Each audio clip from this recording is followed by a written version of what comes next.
মাঝরাতে বেশ অস্বস্তি হওয়াতে ঘুম ভেঙে গেল সবুজের। বিছানার ওপর সে উঠে বসল, দেওয়াল ঘড়ির দিকে তাকিয়ে বলল, কি ব্যাপার, রাত্রি 2টোর সময় আমার ঘুমটা ভেঙে গেল কি করে?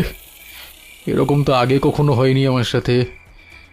আর ঘরটাও কিরকম গুমোট হয়ে আছে। উফ, একে ভাদ্র মাসের প্যাচপ্যাচে গরম, তার উপরে লোডশেডিং, আর পারি না। সবুজ উঠে গিয়ে জানলাটা খুলে দিল। যতই গরম থাকুক না কেন, সেই জানলাটা পারতপক্ষে খোলে না, কারণ খুললেই দূরের সেই পচা ডোবাটা চোখে পড়ে। একটা ফুরফুরে ঠান্ডা হাওয়া গায়ে ঝাপটা দিয়ে বেরিয়ে গেল। কাছে পিঠে কোথাও বৃষ্টি হয়েছে বোধহয়।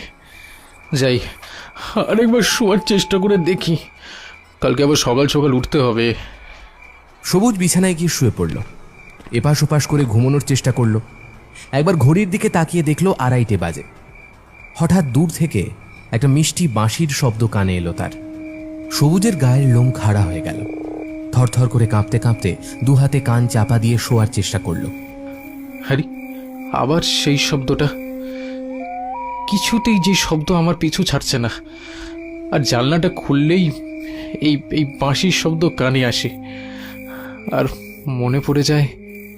বাঁশির আওয়াজ শুনতে শুনতে তার স্নায়ু দুর্বল হয়ে পড়ল, ঢলে পড়ল গভীর নিদ্রায়।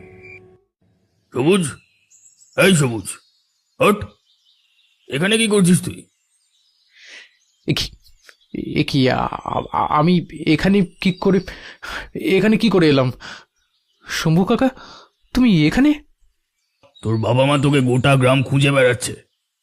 কোথায় ছিলি কাল সারা রাত, আর এখানেই বা এলি কি করে? আমি নিজেই তো জানি না এখানে কি করে এলাম।